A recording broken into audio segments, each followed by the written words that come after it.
Remember that time back in East Blue when Zoro challenged Mihawk, and unfortunately the smallest weapon Mihawk had on hand at the time was a YouTube subscribe button. So like the absolute legend he is, not only did he defeat Zoro, but he also subscribed Zoro to the Grand Line Review, which to this day still uploads regular One Piece content straight into Zoro's YouTube feed. What a boss.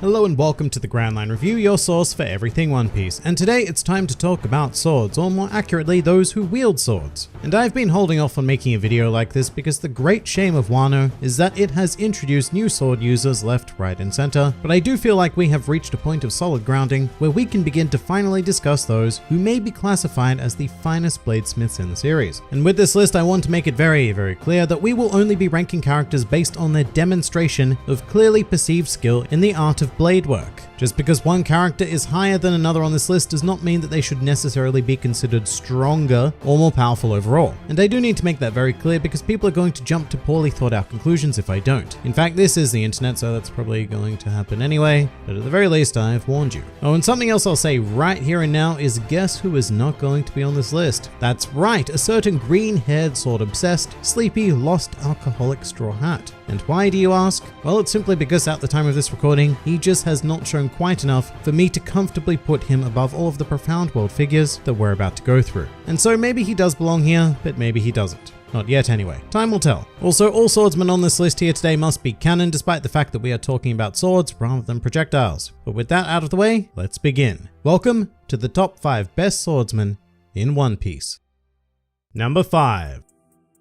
Vista. Starting here today we have the phenomenally moustached dual blade wielder known as the Flower Sword and the 5th Division commander of the Whitebeard Pirates. Now Vista comes into this as an extraordinary master of the blade as demonstrated during the events of the Paramount War, in which Vista was able to combat many world-renowned figures, including the fearsome then Admiral Akainu, as well as gaining the attention of Senpai himself, Dracula Mihawk, who, let's not kid ourselves, is most certainly going to be appearing later on this list. Spoilers, I guess. And Vista is a great user of both armament and observation haki, which work in tandem with his swordplay. However, he also has a very peculiar effect that takes place during battle, which is the production of various flower petals, which we've only seen depicted as rose petals thus far, but Vista has stated that he is able to produce other types as well. And you know, it's actually very reminiscent of Robin's Devil Fruit, which has that petal-like effect when activated, so it's entirely possible that Vista is a fruit user and that this flower power is used in tandem with his swordsmanship to make him that much more potent. Although if he is able to produce them through the sheer power of sword alone, then that only means that he belongs here that much more. Now, of everyone on this list, Vista is the only character I would consider as a legitimate candidate to be replaced by a post-time skip Zoro. Zoro is an undeniable powerhouse with his triple blade business going on that has only become more overwhelming during the events of Wano, but it's very difficult to scale him against Vista because we do know that Vista was able to competently fight against Mihawk, but as of right now we have not seen Zoro face off against, well, any competent opponent. And so I really feel like I'm left with no choice but to surrender the opening spot on this list to the master of the Flower Sword. Number 4.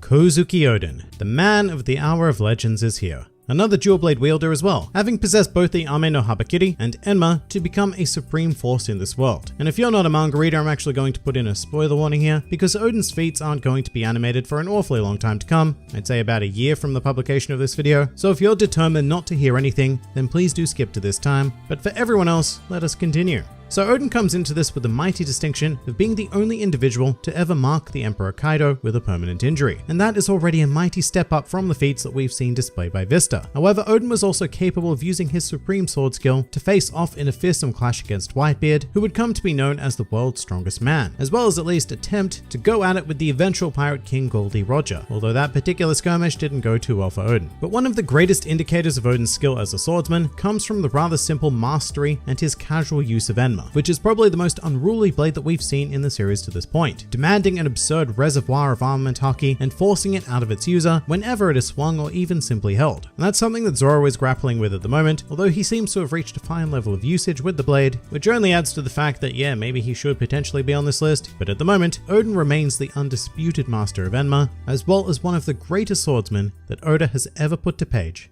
in One Piece. Number 3. Silver's Rayleigh. Also known as the Dark King and the most trusted confidant of Goldie Roger himself, Rayleigh is also one of the most legendary of names in general within the entire history of One Piece. And it would seem that his primary style of combat would be that of swordplay, which is interesting because more often than not, Rayleigh isn't seen with a sword, nor does he have a blade that he wields consistently, as it did change during the time skip. In any case, this does make some sense because Rayleigh is for all intents and purposes retired, but that doesn't stop him from taking a casual stroll down the road for some old man groceries and get into a fight with Admiral Kizaru along the way, showing that Rayleigh's swordsmanship, combined with his exceptional mastery of Haki, still allows him to fight at the pinnacle of power in this world, which is kind of terrifying because Rayleigh himself has admitted that his skills with the sword have very much dulled over the years. So if anything, it's entirely possible that a Prime Rayleigh could have come to top this entire list. But even with that in mind, Rayleigh is still the beneficiary of time and experience. He has far more of it than any other character that we will be mentioning here today, and it has earned him an innate mastery of the sword, one that can only be overcome by placing that level of mastery in a much younger package, capable of using it to 100% efficiency. And speaking of, number 2. Red-haired Shanks. Here we have another former member of the Roger Pirates, and while he was never in his prime while Rayleigh was, Shanks is certainly in that phase of his life right now, being a single blade wielder of the legendary Mito greatsword known as Griffin. And while we have never seen Shanks in any level of serious combat, what we have seen from him in the series thus far all emphasize his skill with a blade. One such moment would be during the Return to Water 7 arc, where Shanks invoked Griffin to clash with Whitebeard, which resulted in the very sky above them splitting open. Meanwhile, at Marineford, Shanks was able to use his sword to stop a certain Sakazuki right in his tracks and go on to end the entire war. And this showed that Shanks at the very least had a skill comparable to that of Silver's Rayleigh, being able to comfortably tank an Admiral level opponent with a low gear ability. But the greater feather in the cap that is Shanks comes from something we've only heard about, which is his rivalry with Dracul Mihawk. And knowing that these two used to engage in constant duels that echoed throughout the Grand Line makes it very difficult to place Shanks any lower than this, because if there was any argument to do so, it would be that Shanks did lose one of his arms in East Blue saving Luffy, which put Mihawk off facing him again in the future, indicating that loss of an arm did come to significantly impact Shanks as a sword wielder, which is a great shame in some ways because it implies that had that event not happened, Shanks may have gone on to be considered the world's greatest swordsman. But I guess he'll just have to settle for the consolation prize that is the Emperor title though, because the former now belongs to number 1.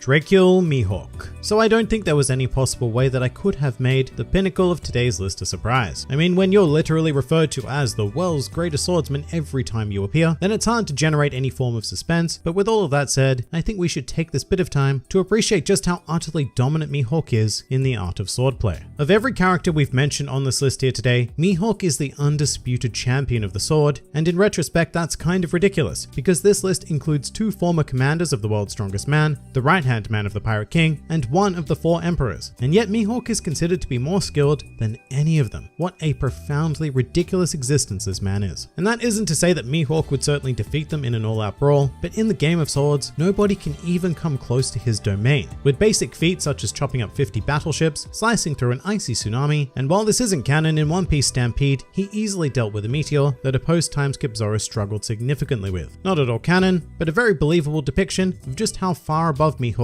is from any other individual. And to be honest, the only hope of defeating him in this world comes from Zoro. But to be fair, that's only because Mihawk trained Zoro himself during the 2-year time skip, so it's kind of cheating in a way. I mean, using your immense skill to mold an individual designed specifically to take yourself down one day. But I suppose that's just the curse of success when you are the world's greatest swordsman.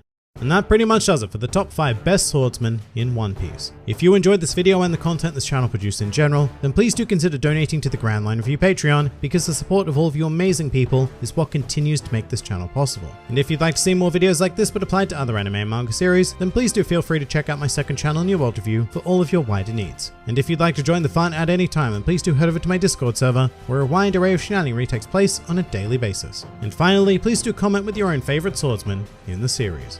This has been the Grand Line Review, and I'll see you next time.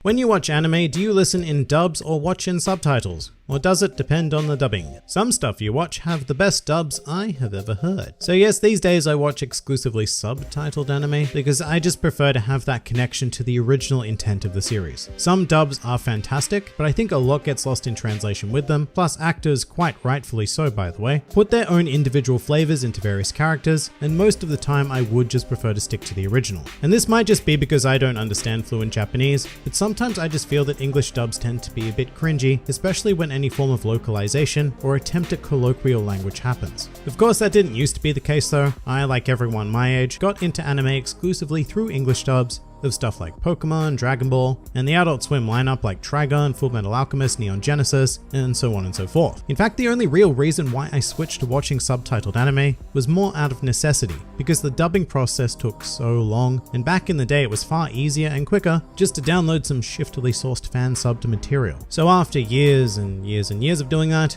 my initial preference must have just switched to wanting to hear the original Japanese. Plus, something else I'm not so keen on in the English world is that there is a very small pool of voice actors, and that's a problem for me because there's only so many times you can hear a Johnny Young Bosch or Matt Mercer performance before you just recognize them as those people rather than the character they're playing. It's kind of akin to seeing Brad Pitt in a film. You look at him as Brad Pitt rather than the character he's meant to be playing. And it does get to that level watching subs as well. You recognize a lot of voices here and there, but I think that the language barrier helps to hide that a bit. But Japan also has a far more diverse pool of performers available due to the quantity of their output. But long story short, I like subs.